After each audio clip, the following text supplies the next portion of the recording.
Welcome back. In the previous step, we defined a course entity. In this step, what we'll do is we'll create a repository so that I can manage the courses. I can create courses, delete courses, and things like that. Let's quickly do that. So I'd want to create a new Java class. I'd want to call this course repository because this would be managing the course entity. I would call it course repository, and I would want to put it in a package .demo repository. So all the repositories that we would be creating, we'll be creating it in the package demo.repository. So let's go ahead and now finish this. In any repository class, what we would want to be able to do is to talk to the entity manager. So we would need to first have the entity manager auto-wired in. How do I do that? So at auto-wired entity manager, and I'll just call this manager, or you can just call this EM. So this is kind of the convention which we use. You can either call it entity manager or just EM. If you look at all the examples, traditionally they would be using EM. So let's use that as well in this course. So now I've done a Control Shift O or organized imports, and you'd see that the entity manager is imported in and auto-wired is also imported in. That's cool. So we now have the entity manager. There are three methods that we would want to create in the course repository. One is findById. We want to pass in an ID and get the course for that specific ID. So I would want to be able to pass in an ID 1 and get the course saying JPA in 100 steps. I would want to be able to save a course.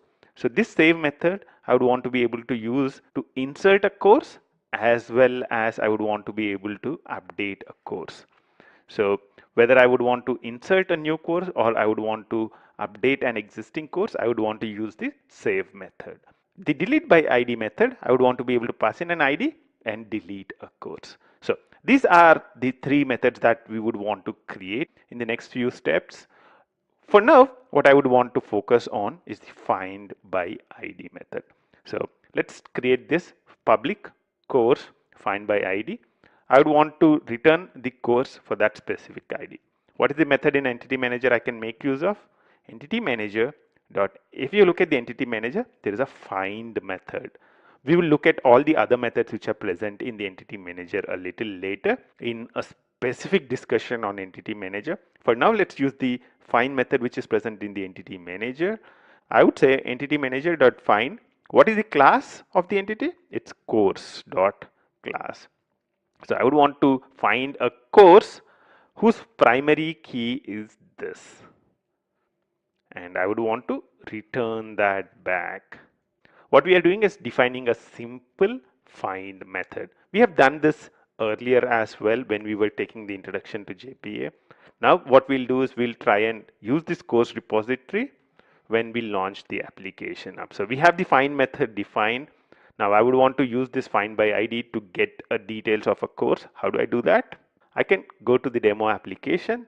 In the demo application, what I'll do is I'll make it implement something called a command line runner. So I'll import the command line runner in, and I would need to implement a couple of methods. So control 1 or command 1 and add unimplemented methods. Over here, I would want to make use of the course repository. You're using Spring, right? So the way we would do that in Spring is we would auto wire it in. So in the demo application, what I will do is at auto wired, I'll organize the import so that everything gets automatically imported. And now I can make use of the repository dot find by ID. Can I find by ID? Do I have any data defined right now? Nope. We don't really have any data defined right now. So what I'll do is I'll create a course with an ID 10,001. Do you remember how we created the data, the initial steps of the JPA stuff? What we need to do is we need to create a new file. So what I'll do is I'll create a new file called data.sql. There's a new SQL file. I'll call this data.sql and say finish. And over here, I'll say insert into course. For now, course has only two fields, ID, comma, name. And I would say values 10,001, comma, let's say JPA in 50 steps. Important thing, use a single quote, not double quote. So this should be a single quote. The other one is that you should end it with a semicolon. I've made a typo in here. So it should be insert into course ID, comma, name, values. What this would do is this would insert a course into the table, and what the demo application does is when the demo application launches up, because it implements a command line runner, this run method would launch up, and this would get the course at the ID 10,001. Let's assign this to a new field. Oops, not new field. I would want to use a new local variable. I would want to call this course. Over here, I would want to use a logger.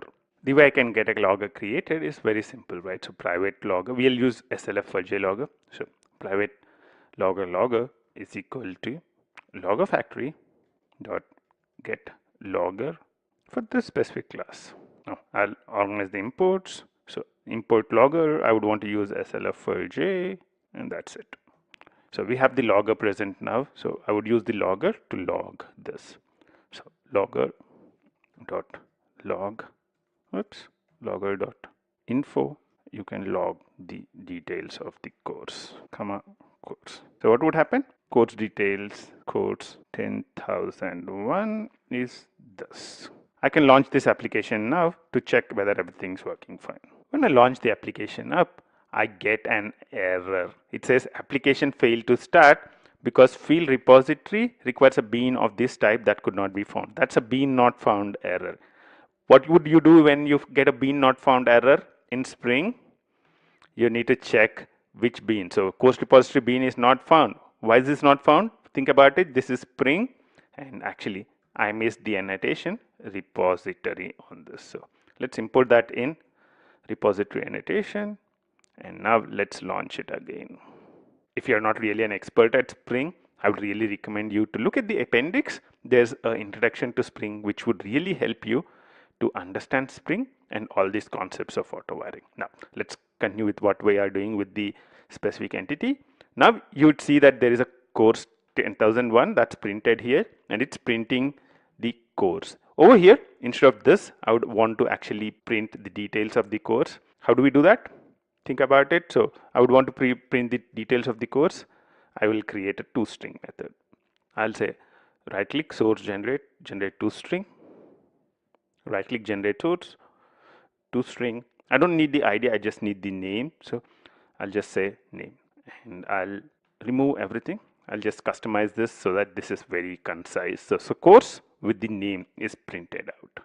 So let's stop the application, run it again. Cool. Now it's saying course 10,001 is course JPA in 50 steps. So it's getting the data from the database and printing it out. Okay, that's cool. That's a lot of things that we have done. We have created an entity, we have created a repository, we have created a command line runner. There's a lot of things that are happening in the background. What we'll do is, for the next couple of steps, we'll take a pause and revise what we have done until now. We would look at what is happening in the background. We'll turn a few switches on so that you would get more log and we have more visibility into what's happening in the background. Until then, bye-bye.